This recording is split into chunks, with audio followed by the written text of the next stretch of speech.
Welcome back, everyone. Today I want to count down the top 10 best songs of the 1990s decade. With the worst list being done and out of the way, we could focus on what this decade had to offer.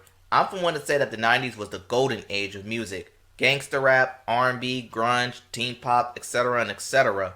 This was another tough list to compromise, but I came up with 10 songs that everyone could understand. And the qualifications are slightly different from the worst. Sure, any song can appear in the year-end list between 1990s and 1999, but there had to be a song I believe defined the decade. And third, I have to at least appreciate the song. Not necessarily like, but I have to understand its impact it had on the decade. So without further ado, here is the top 10 best songs of the 90s. Before we begin, if you want to see music bios or more good videos like this, hit the subscribe button. Also, I've started a Patreon account. On here you get more copyrighted material and they'll be uploaded 48 hours prior to YouTube. If you want to support or visit, link is in the description. And without further ado, on to our feature presentation.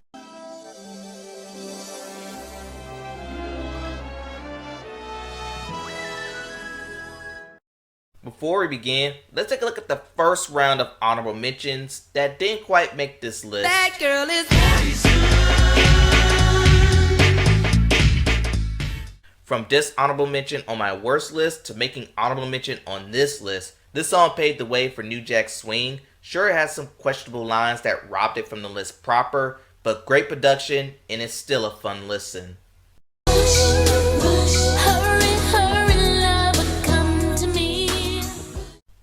Paula Abdul is more for her dance tunes. This showed that there was more depth to her. I must say, kudos to her taking this route.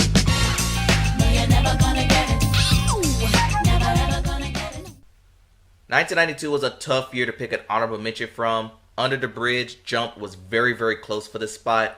But I'm choosing En Vogue's lead-off single from their best album, mostly riding on the Payback sample. And it's another song that's fun on the ears, and I'm glad I saw it live.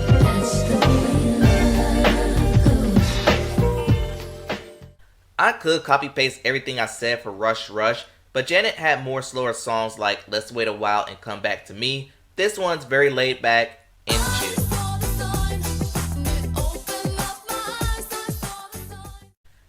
Did you know the Ace of Base had 3 songs in the top 10 of their year-end list? And make no mistake, all could have been proper entries for the honorable mentions. But I think The Sign is the safest song to place here, because it's another great taste of what's to come in Europop.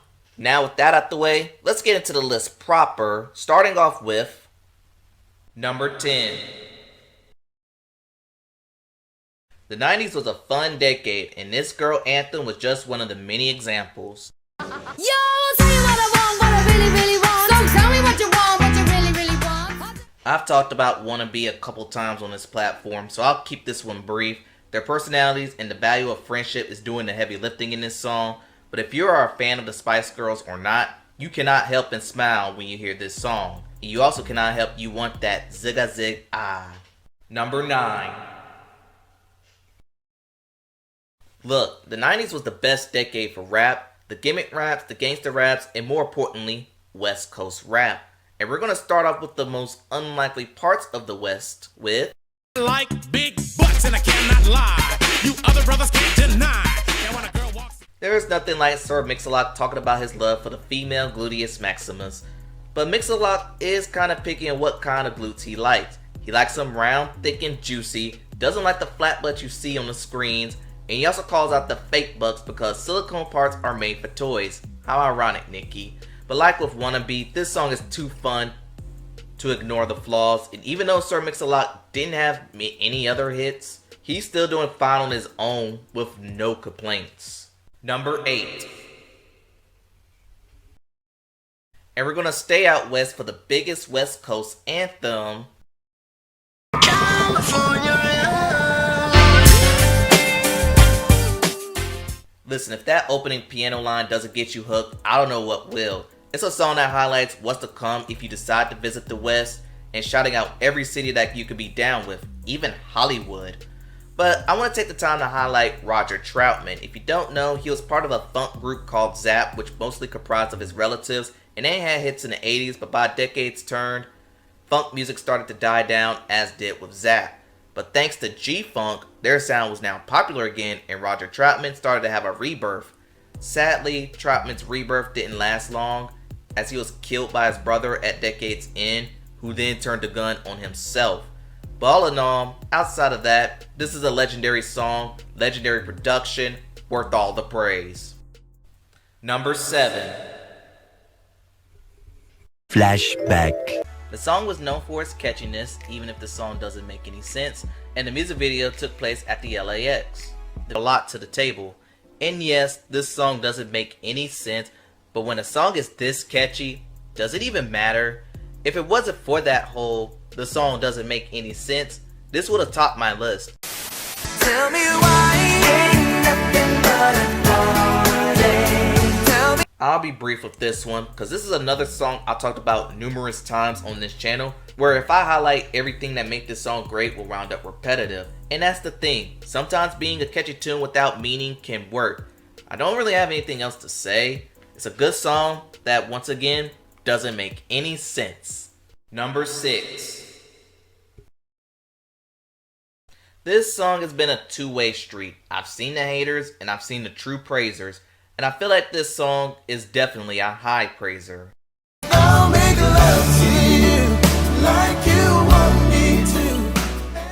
I was going to put End of the Road here, and while that song is good, them accusing their partners of cheating ended up being a problematic fave, enough to leave this off this list. So let's go with my second option with this group, and fun fact, this is Motown's longest running #1 song in their label's history. It's a love song as the men set the environment on how they want to make this moment magical. Now at times, the song could be a bit cheesy, but again, what's wrong with that? Especially when they pour wine by the fire, if you catch my drift. But all in all, another good song from their catalog. Let's just say I'm not done talking about this group yet. Number 5. Now let's talk about a song from one of my favorite albums of all time.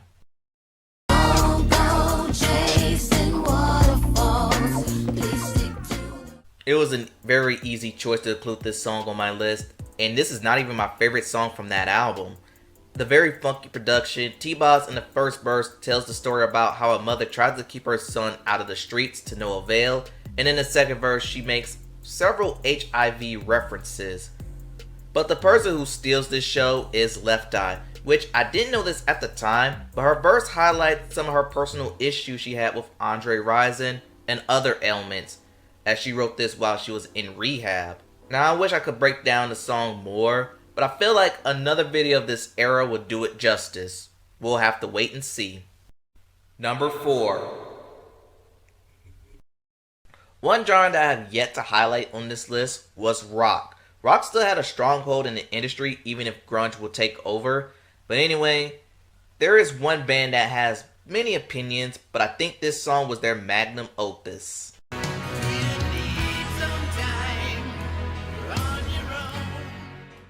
I've gone back and forth with this and Under the Bridge by the Red Hot Chili Peppers, but I think I have more of a nostalgia with this one. November Rain has been Axl Rose's baby for almost a decade, and fun fact, the original was longer than the one you all know and love. Axl delivers his best vocal performance to date, but for me, it's Slash that steals the show with 2 improv guitar solos, one of my favorite solos of all time. Now, this is the only song I go back for Guns N' Roses, mostly because songs from their debut are driven on the verge to overplay, but November Rain just has that epic feel to it that I like. I know it's long, it's legendary, worth many listens. Number 3. Sticking with rock for a little longer, I was going to be mobbed if I didn't put this song on this list.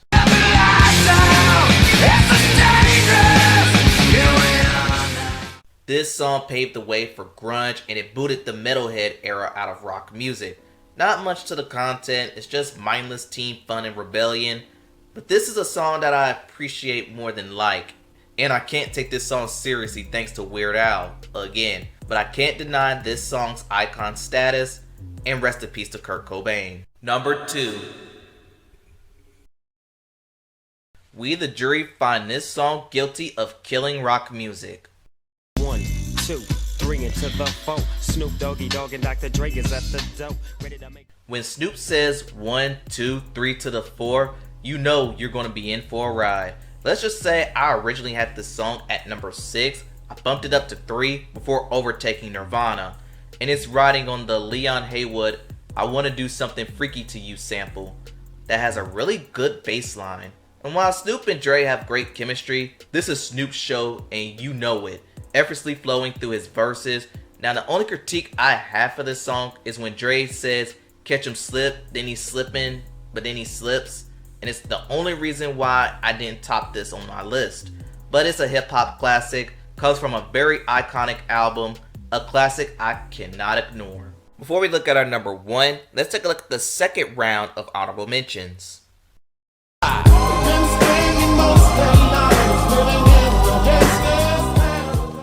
This was one of the last cuts I made for this list, and I'm hurt doing so. Coolio and LV are writing this Stevie Wonder sample, and I think the reason why I left this off the list might have something to do with Amish Paradise. But outside of that, good song nonetheless. Rest in peace to Coolio. Unbreak my heart. Another tough cut to make. I didn't want this list to be flooded with R&B ballads, but this one is a decade definer and one of Diane Warren's finest works.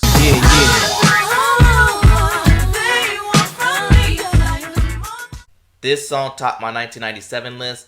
I didn't think it was decade defining enough to make this list, but I still go back to it even if one person's character went downhill this year. If you know, you know.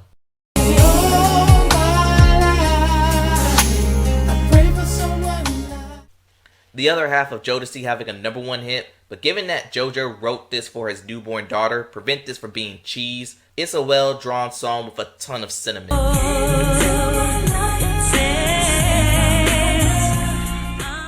Alright, with TLC and Backstreet Boys making my list already, Angel of Mine was the only possible choice for this spot. I feel like this was one of the most underrated songs of 1999 despite how high it charted on that year's year-end list. Not a decade definer, but it's Monica and she's able to sell her charisma very, very well. Before we continue, if you like what you see, go ahead and hit the like button. Also, don't forget to hit the subscribe button as well. And now, let's continue with the video. Number 1. Shouldn't be surprised that this song topped my list.